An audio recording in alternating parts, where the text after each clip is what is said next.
Well, guys, it was bound to happen at some point, and it's happened. She left. I've been abandoned, and just when there's a lot of work to do.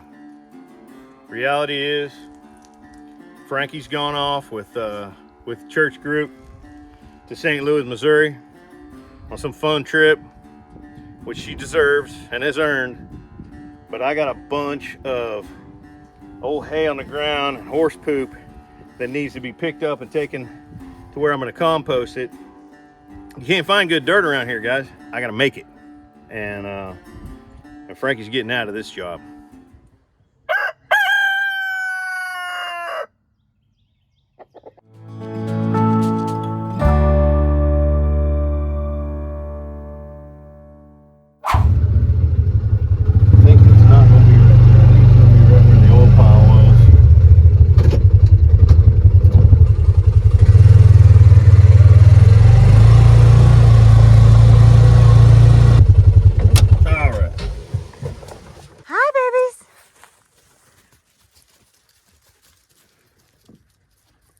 Hi, gang's all here. So this is where the little compost pile was, and we moved it over to there when we turned it. So I'm going to start a new one right here, and actually when I turn that one, I'll turn it back on top of this. Usually when I turn a pile, I just move it a couple feet, but so anyway, I'm going to bring it back a hair from, it was a little too close to the fence last time. It was a little difficult. So this right here is all of the, you can see that's wet. That's chicken poop mixed in with shavings. So you got your nitrogen and your carbon all mixed together right there. This is a great base to start composting. So now we'll go get some more. We're gonna go get some of the old straw or hay that got trampled by the animals and pooped on, and some of that poop, and we're gonna bring that up here too, because that all makes good dirt.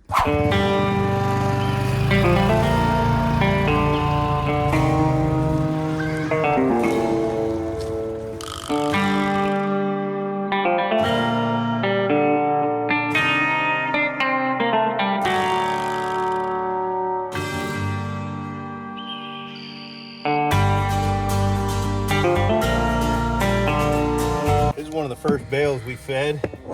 Look how it's already trying to start to compost underneath. This is really good stuff right here. It's gonna make good dirt.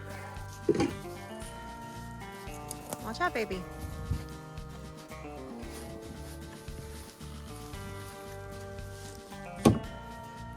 I know, you want to see what's going on. It's like, but that was my hay. You weren't eating this. Beulah May. He's a pretty girl. What are you doing? What are you doing, ma'am?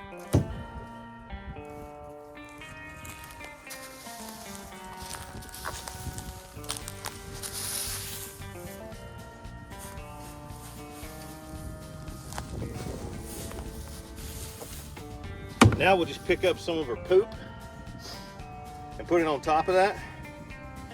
There's probably a good bit of ammonia in here because she's been trampling this area and peeing and pooping. She's got a bigger pile of poop up near what she's currently actively eating. So we'll collect that, throw it on top of this, and take it to the compost pile.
Unleash the Kraken!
In this dark night, it's too hard for me to say now if the rays of hope will shine again someday, and if I might be spared as the tempest starts to swell.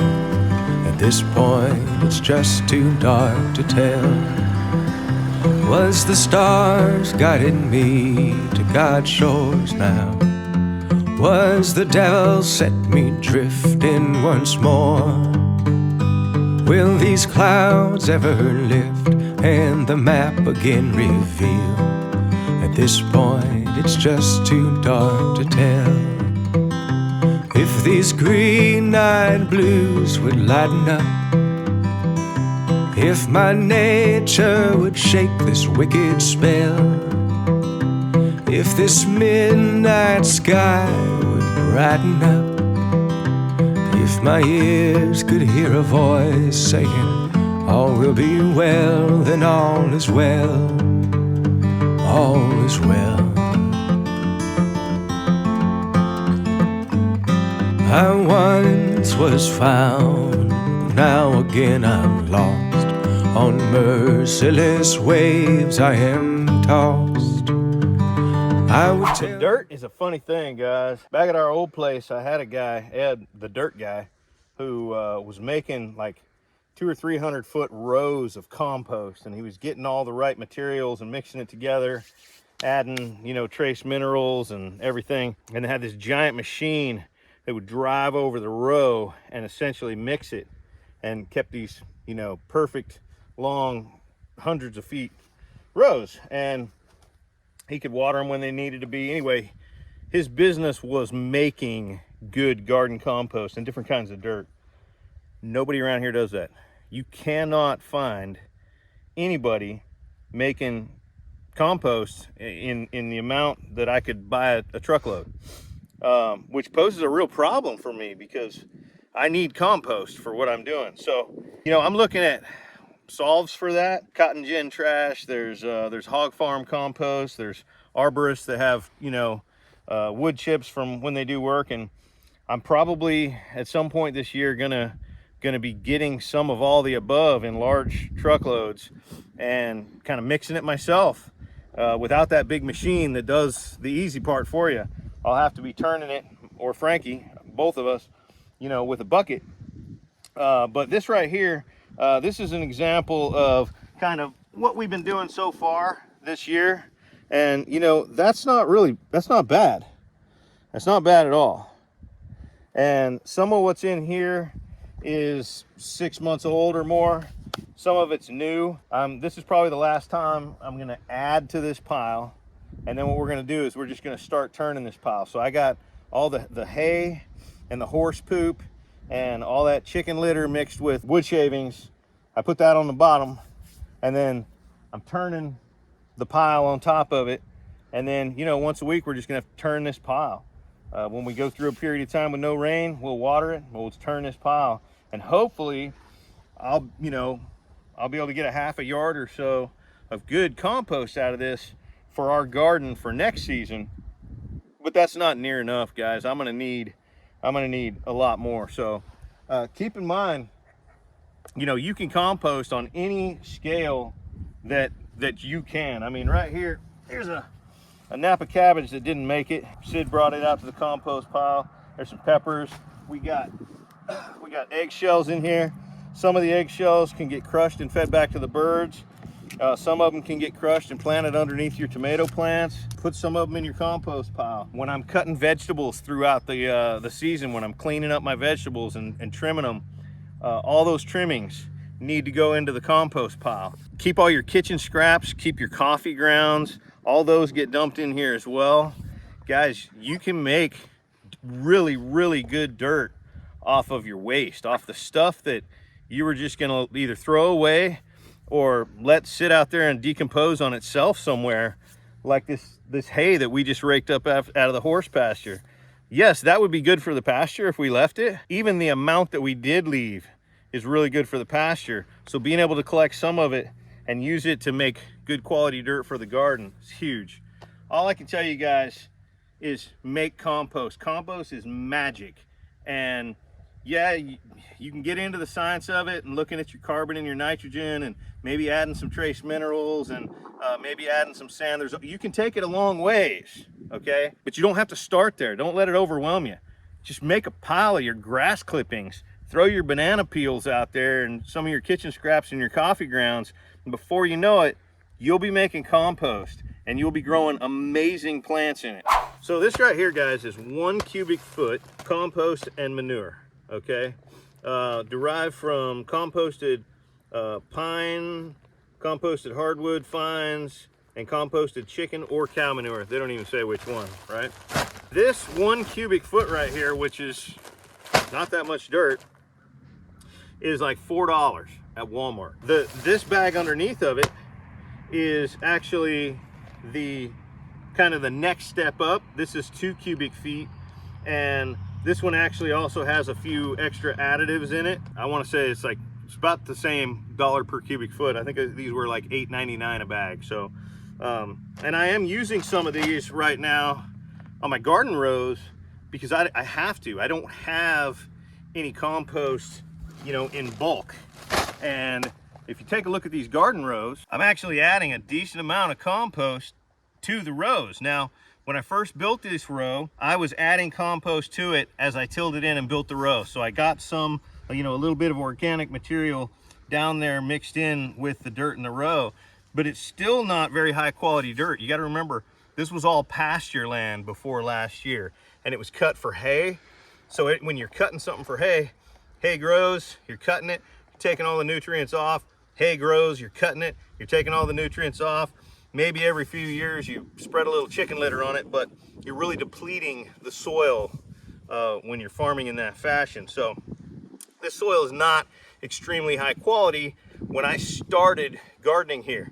So like I said, I had to add a good amount of compost to each of these rows, and then I've come along and actually top dressed some compost on top of this, and I'm getting ready to plant this row out. I also added some garden lime to bring the pH up. The pH out here was about 5.2, trying to get it closer to 6.5 or even 6.8. I added some azomite, which is a trace mineral compound that doesn't take very much, but you add it in as you're building these rows. The rows that I planted in last year, I actually cut my plants off level with the ground and left all the roots down there in the rows. So those roots actually are organic material inside the ground there that's decomposing, feeding the worms and whatnot, and helping build this soil. But it takes several years to take a depleted pasture soil like this and build the soil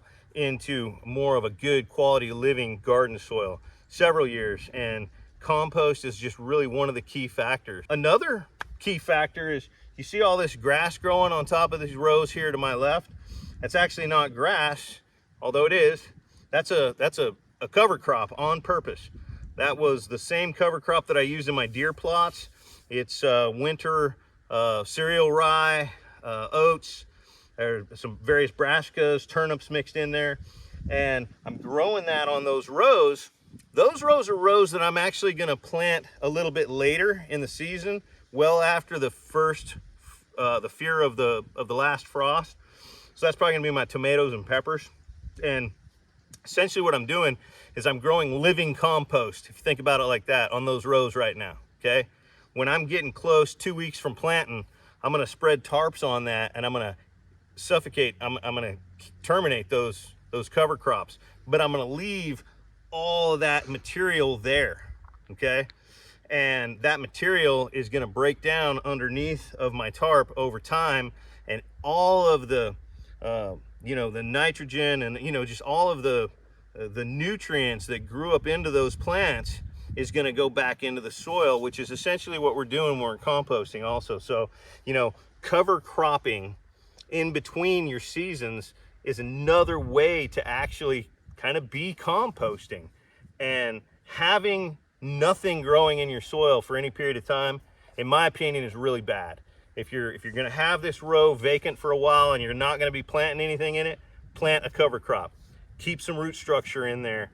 And so there you go, living compost right there, and well, living compost over there, just in a different way. That's about all I got to say about that, guys.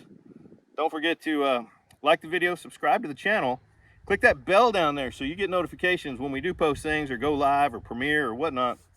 And don't forget, guys, safety's off.